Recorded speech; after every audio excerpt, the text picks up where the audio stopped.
Good afternoon, everyone, and welcome to the Small Business Cheerleader podcast. I'm joined by the lovely Reeva today from Cutting Edge Digital. How are you?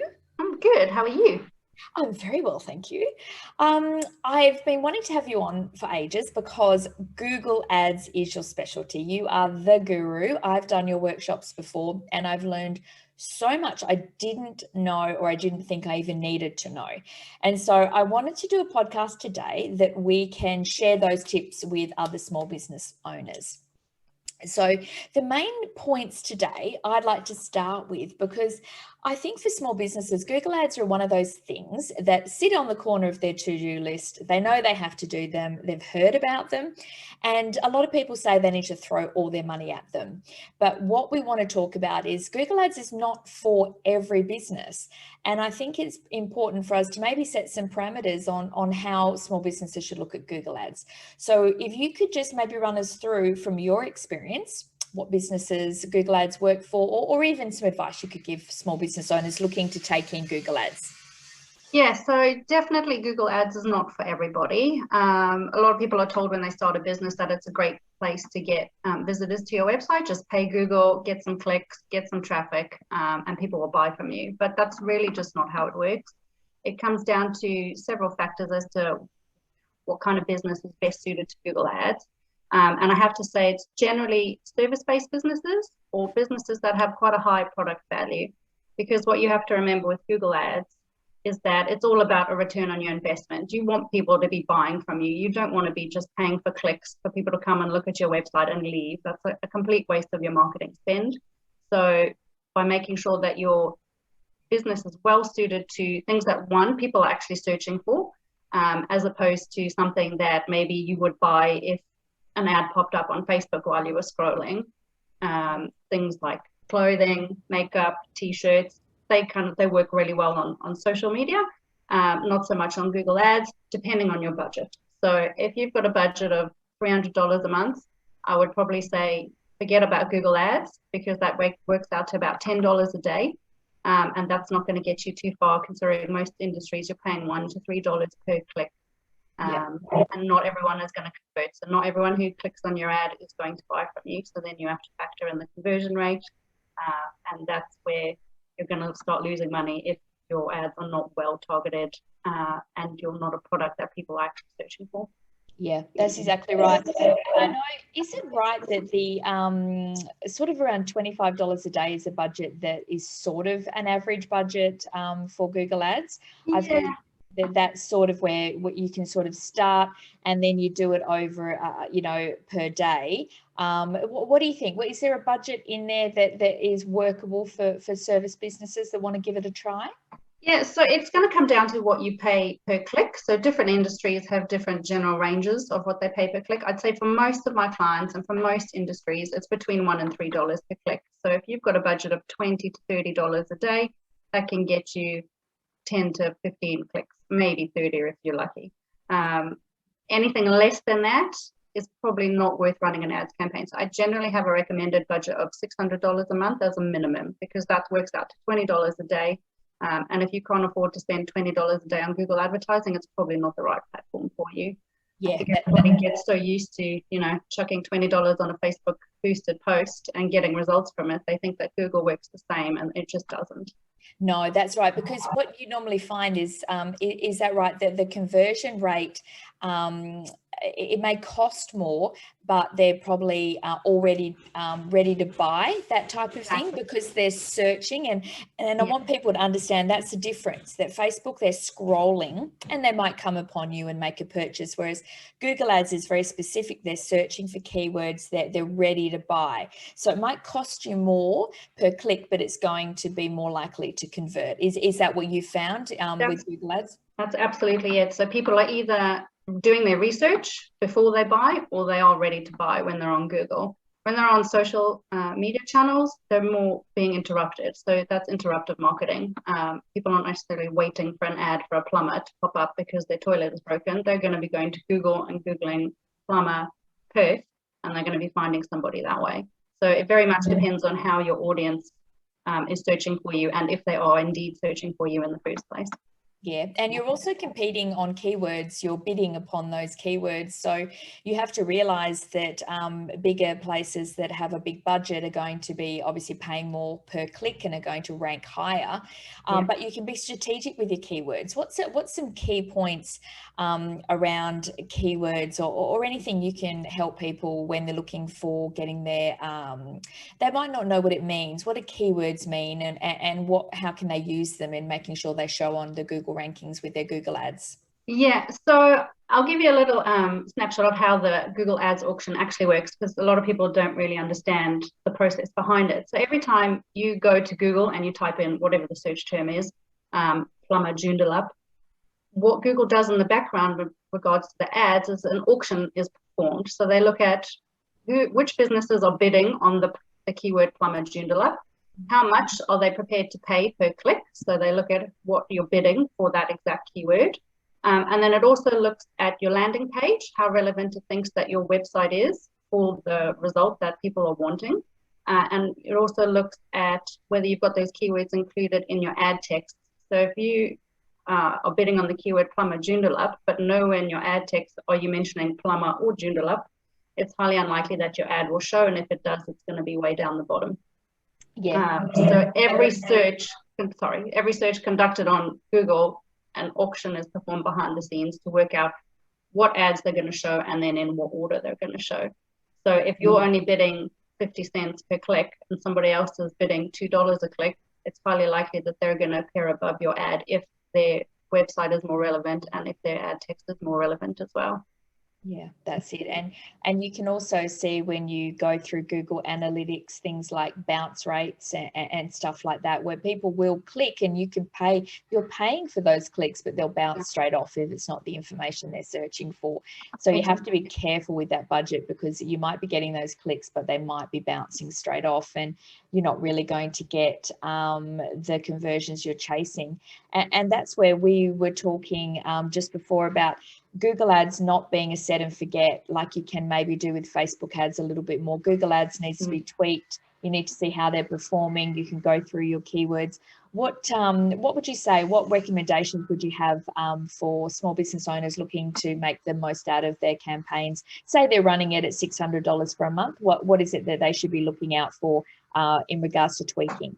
Yeah, so something they should be doing on a really regular basis, at least once a week, is looking at the search terms report. So in Google Ads, there's a section where you can see what terms people have actually searched for that has triggered your ad to show and that they have clicked on. So you can see how many people have clicked on plumber joondalup versus plumber Perth versus I need someone to fix my toilet, whatever it is, you can see those search terms in the Google Ads platform. So what I would recommend is go through and look at what clicks are you paying for? Are they search terms that are relevant to what you offer? Because Google is getting a bit smart with its semantic matching now. So it won't just show your ads for I need to fix my toilet. It'll also show for plumber that fixes toilets, because it's a similar sort of search intent. So it's about making sure Google is not wasting your spend on search terms that are not particularly relevant to what you do. Especially with regards to that semantic matching that has now come in the last few months. Yeah. So yeah, search terms checking is very important. And then secondary to that, if you see search terms in there that are not relevant to your business, that you wouldn't want your ads to be clicked on for, you can add those to what we call negative keywords. And every time you add a negative keyword, it'll then prevent your ads from showing if somebody was to search that term again in the future. So it just helps you to really niche down your spend and keep it quite tight on the keywords that you do want clicks on. Yeah, and also you would get people to sort of start small with their keywords, as in the number of keywords too. Would that be right? Not be sort of trying to go for every keyword. Make sure that you know what your main keywords are, like maybe your name of your business, the exact things you think people would be searching for. Is that right, or is there any other ways that they should start so that they're not trying to get as many keywords, maybe more niche keywords? Yeah, definitely. If you've got a small budget and you're in a competitive niche, keep your ad groups nice and tight. Don't add every keyword under the sun. And if you do have multiple variations of your keywords, make sure they're split out into different ad groups. one of the biggest mistakes I often see is people will set up one campaign with one ad group with 50 keywords in that one ad group and one or two ad copies. Now, if you've got 50 keywords that are all different to each other, you can't possibly write an ad text that is relevant to 50 different keywords. So you would want to group similar keywords together in one ad group and similar keywords in another ad group, and keep them nice and tight, no more than say 5 to 10 keywords per ad group. If you've got more than 10 keywords in an ad group, it's time to split that out further. That's great. That's great advice, because you're matching your keywords with what's in the ad, so that Google is going to do that thing we talked about prior. Make sure that those words are matching. And I don't think a lot of people understand that, and they can do one and just think it's all done and dusted. And you're really playing the game. You're making sure that you're doing what it is Google's chasing and what it's looking for, so you're getting that bang for your buck. Because I mean, ultimately $20 a day doesn't sound a lot, but when that's consistently going and you're not getting any conversions from it, because you just you set it and forget it and hope it works, it's just money down the drain when there's so much more you can do with it. And and we were talking before when we're saying top 3 things that we think people should be looking at. And it's one of those was tracking conversions, which is something even I said it's hard. We sort of think, oh, yeah, I'll get there one day. But if you're going to spend the money, you need to know if they're going from your ads and where they're going after that. And you can do that with Google Analytics, can't you? Which is free for small businesses to set up. Yes, absolutely. So if you don't have analytics on your website and you're thinking about running ads, don't run ads until you've set up Google Analytics, because being able to see where people are coming from, what pages they're visiting on your website, and what actions they're taking are so crucial for you to inform where your marketing budget should be going, not just for ads, but for all your channels that you're looking at. If you're getting most of your traffic from Facebook, and you're getting hardly any from organic search, maybe you don't need to be spending money on Google Ads, and Facebook is where you should be spending your marketing budget. So look at where your audience is already coming from. Think about how they would find you if they didn't know about you. And that's, where they should be spending your money. Yeah, it's a customer journey, isn't it? People forget to map out that customer journey. If somebody, our example of a plumber, if somebody wants a plumber, then what are they going to do? And think about like you are that customer, and look at those search words. You're right. They're going to put in plumber Perth or plumber Canning Vale or plumber suburb, put suburb here. And that's what they're going to be doing. So make sure that you are using that sort of language, because you want to be where they are at that point. And like you said, people, in regards to maybe not plumbers, that might be something that they're doing at the time. But if you're researching houses, if you're researching products that you will eventually buy online, then you need to be searching for those keywords too. What is a customer going to be put in? And making sure that you're trying to tap into those niche keywords, and your own name as well. So that, So in terms of brand name, it's actually quite interesting. So I generally don't recommend people bid on their own brand name unless there's 2 reasons. One reason would be you're not ranking organically for your brand name anyway. So there might be an issue with your website, or for whatever reason, your brand name does not come up, your website doesn't come up when people search for your brand name. Then yes, I would say spend money on Google Ads to make sure that you're appearing at the top of the results. And the only other time I would recommend it is if any of your competitors are bidding on your brand name for Google Ads. So if I put Cutting Edge Digital and another SEO agency or Google Ads agency is coming up in the ads results, I know that they're using my brand name. And I don't want people to be clicking on my competitors thinking that it's going to be me because I should be at the top. So that is one time when you should bid on your brand name. And once you do that, you will generally pay a very low cost per click, because you are the only person that should be ranking for that brand name. So Google will give you preference when it comes to the ad auction. And you should always appear above, unless somebody is bidding a ridiculous amount of money to appear above you. I tell you one thing that was a hack that I discovered through my kids, obviously, because kids know everything when it comes to hacks online, was Domino's. If I wanted to get discounted vouchers, I put in Pizza Hut, and Domino's came up first with that offer. And that was a hack I had no idea about, and a hack, obviously, their people did, and it disappeared after a while because everyone got wind of it, and of course they Domino's fixed it. But for a while there, that was a major ranking win for them, because they did come up first when I typed in Pizza Hut and did come up with that discount voucher. So that's how people, like I said before, are playing the game. Yeah. It's about being on top of what Google's looking for and ways to get seen. Yeah. But as we said before, it's really about what type of business you're in. And if it suits your type of business, don't just do it because everybody's doing it. And if you are going to do it, make sure you're very strategic about it.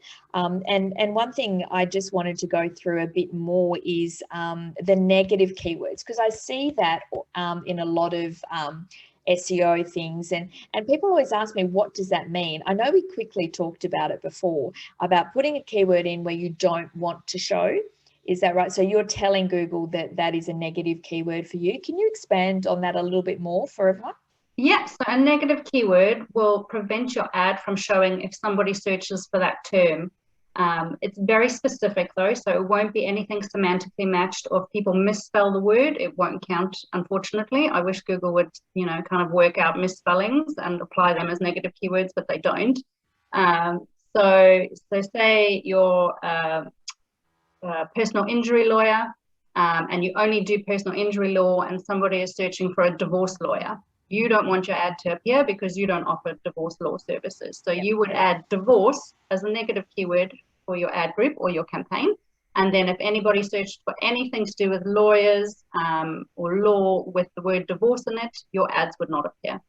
Perfect. And that, I mean, there you go. You're saving that money, those clicks that mean nothing, or even not even the clicks to search you'd show, but people wouldn't want, they know that you don't do that. It's a waste of your impressions and a waste of your website. Right. Yeah. And I think, again, let's talk more about tracking conversions, because that's something people don't do. I'm guilty of that a lot of the time. I have done it. I mean, I've got my Google Analytics all set up and it all flows through. But I think the more you want to do research into how your marketing's performing, which people need to do more and more now, because money and the competition is so much higher. So if you can go through the tracking conversion. So I say I've set up my Google Analytics account. Yeah. And I've attached it to my Google Ads. What happens then, and what do I need to look out for? So there's a few different ways you can track conversions, and there's a few different kinds of conversions you can track. If we talk about how to track conversions, first of all, you can track them directly with Google Ads. Google Ads can create a snippet of code that you will put on whatever page you want to track as a conversion. So if you're an e-commerce website and you're selling online, whatever the final checkout URL that appears, you can add your Google Ads tracking code to that. So whenever a purchase is completed, it will track that as a conversion that came via Google Ads.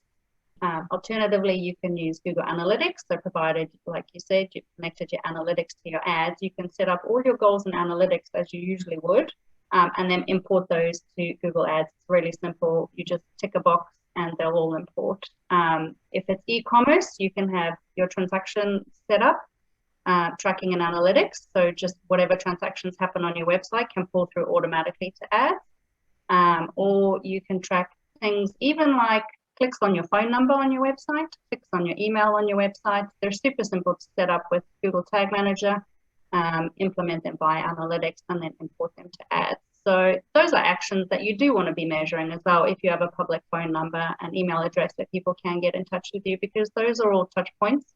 They might not necessarily be a purchase, but if you're a service-based business and you have, a 30-minute free chat with somebody before they convert, so they click a button to get in touch with you, you want to be tracking those as inquiries, and you know how many people they've got in touch from you just by clicking your phone number.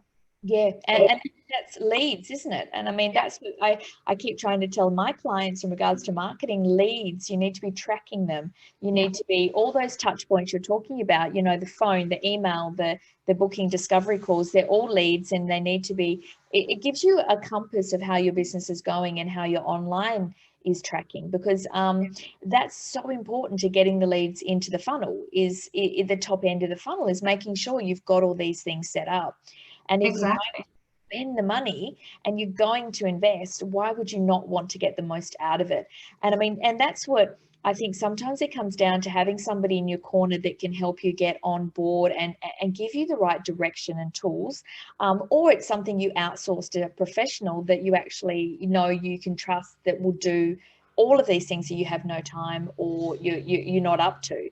So explain to me a little bit what you do at Cutting Edge Digital in regards to a professional with Google Ads and SEO. What sort of things happens there if people want to outsource or they just want to get more help in what they need to do? What happens there? So for people who just want somebody to take over, get it all set up and run it, I obviously offer that service. So I do a full Google Ads setup, which will include reviewing your website, making sure it's good enough to run ads to, because that's the other thing. If your website is not good enough, when people land on it, if they're not going to trust you to buy from you, there's no point paying for traffic to it. So you want a website that's fast, that's mobile friendly, and that people can actually take the action you want them to take, whether that's to buy, to call you, to fill in a contact form, whatever it is. It needs to be set up and working before you pay for any traffic to go to it, whether that's Google Ads or social. So provided your website's in good shape, I would review your analytics, make sure that that's set up correctly and everything is tracking well. Set up all your Google Ads campaigns, whether that's search, display, remarketing. And then once that's all set up and built out and had approval, we'll start running the ads, and then I would manage them on an ongoing basis. The first few weeks, I check in pretty much every day with the account to make sure it doesn't go over the daily budget that we set. Keep a really close eye on the search terms, because those first few weeks are crucial to build the negative keyword list out. And then as we go on, then we tend to move to weekly check-ins with accounts and just make sure everything's working as well as it can be. Yeah, and I think the importance of that, whether you do it yourself or you outsource it, is having those steps, going through your website, making sure it's got everything, it loads fast, you know, and the back end of the SEO is set up on your website too. Make sure you're doing as much as you can, and then it's the next steps, is making sure that you've got all those steps we talk about with keywords and making sure that you've got all the tracking set up. So I mean, look, there are heaps of resources you can learn to do it yourself, and that's cool too. It just depends on where you're at. Do you want to be spending that time making money in your business and knowing you've got someone in the back end who's got your back, or are you happy to do it all? But it's making sure you're up to date with the latest, because it changes. Like you said, Google changes, and it's your job and every business owner's job, if we're honest, to keep up with those things. Yeah, absolutely. Because how quickly can your website get left behind when it comes to, and then your competitor, if they're up on top of it, they're ranking and they're getting those conversions and those clicks, and where are you? So so where do people find the latest info? Is Google releasing it? Is it something that they need to keep on track of online, or or is it something that they can maybe, you know, check in with you and say, look, am I doing it right? Do you do that thing of like, look, just check I've done it. Is it okay? You know, am I on track? Is that something that you offer too? Because that's sometimes where people, I think they get so confused with so much information online, free information, that they don't know what's really right and what's not. Yeah. So I do offer a review service as well. So I can have a look over your campaigns and then either give you tips on how to optimize yourself, or I could do it for you and get it just in a better shape for you to manage going forward. In terms of where to find the best information online, Google Ads does have a pretty comprehensive support section. You can pretty much type in any section that you're looking for, whether it's keywords or negative keywords or ad copy or whatever the topic is you're looking for help on, and you will generally find a support document for it. One of the good resources I like to use is a guy called Benjamin Mangold from Loves Data. He has a few really great free and paid courses which you can take not just on Google Ads, but on analytics, tag manager as well. So he's a pretty good resource when it comes to all things Google, if you do want to expand your knowledge. Yeah, that's because, like I said, you can get lost down a rabbit hole when it comes to Google Ads. I know I have. And you tend to think that it's all too hard, and so you don't do anything. And that's the problem. I'd rather see small business owners at least try the basics, get your website so it's fast loading, make sure you at least put some back end into your SEO, and at least try that. You know, and then if you get further and it's too hard, then you outsource it or you get it audited so that you know that you're on the right path. But don't just leave it, because I just hate to see these websites and these businesses spend so much money on Google Ads because they think they've got it all sorted themselves, and it just literally is like putting money out into the air and never seeing it again. And I'm talking big dollars. I've seen clients do that, and I've gone into the back end and there's just no hope for it. So yeah, so that's what I'd be saying. So what would be the final tip that you would say for small business owners in regards to Google Ads? What would be a tip from an expert such as yourself? What would you say small business owners need to focus on the most or first to get their Google Ads where they need to be? I think it comes down to good campaign structure. Unless you've got the bare bones set up properly in an organized fashion, your campaigns are not going to get the results that you want. So like I mentioned at the beginning, don't just have one ad group with all your keywords thrown in there. Make sure that you split out everything that you're doing by service or by product. So generally, Google recommends having a campaign per service or per product. So if you offer, say, business coaching and marketing strategy and a done for you service, you would have a campaign for each of those. The only problem with that can be if you have a limited budget, because your budget is set per campaign, it then splits out how visible you can be, because if your budget was $30 a day and now you've got 3 campaigns, suddenly that's only $10 a day per campaign. So think about what services you really want to push and maybe start with them if your budget is limited when you start. Make one campaign for your most important service or product, and then have multiple ad groups within that with well-written ad copy. Please make sure there's no grammatical mistakes, and nothing irks me more than when I see spelling and grammar issues with Google Ads that pop up online. It hurts me. So don't do it. You know, I saw one yesterday for Officeworks, and they had weddings. They were doing something for weddings, and somebody tagged it in a post I saw, and it had weddings or something. Oh.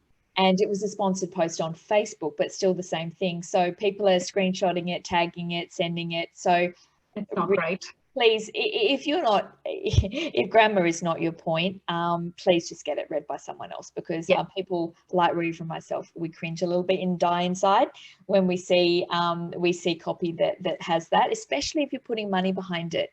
Yeah, because that alone is a killer. You're putting money behind it. Why in heavens wouldn't you take the time to at least have somebody else read through it for you? Yeah, so that is a perfect tip to end on, because why, again, that is so much money to have copy, and it ruins your brand. So something as simple as a your when it should be an apostrophe re will kill people. Yeah. If you put it in there. So please get your copy read by somebody who at least is on top of their pronouns and their grammars and things, because there are people out there like us who will cringe and die a little, and it's nice to keep everyone happy when they're reading their Google scrolls, or they're searching for someone. If I search and I find somebody and it all sounds perfect, that's great. If I see grammar, I'm done. I'm out. I'm clicking out. It's just not going to happen. And also, you watch when you're using your. We're going into a completely different subject here, but just watch when you're using your S and your Zs. Don't ever send anything with specialized with a Z. I will lose my mind. I will delete it and I will go out. I know you're allowed to use it, but please don't. You know, it just irks me every time. So that's a little tip from the small business cheerleader. Don't put Zs when there should be S's. And Reeva's saying, please watch your copy. So between us, we'll get you the right sort of Google Ads up, perfect, done, so that people don't, click off. Now, it's been awesome. I could talk Google Ads all day, because I do love it. And I love talking to people who know about it, because I can get tips myself. I love it. Where can people find you online? If they want to get an audit done, they want to outsource, what's the best place for them to find out more about you? So the best place is probably my website. I have quite a lot of information on there, including the process, how I work, how Google Ads works, and obviously all my pricing, because I don't believe in hiding that away. People need to know how much they're going to be paying before they get in touch with you. So cuttingedgedigital.com.au is where you'll find me. And on my website, you'll have all my links to my socials as well. Awesome. So now let's see. If they Google you, do you come up on the search? That's the question I want to know. Absolutely. See, and I bet it looks perfect as well. And I bet the grammar is amazing. And I bet I hope so.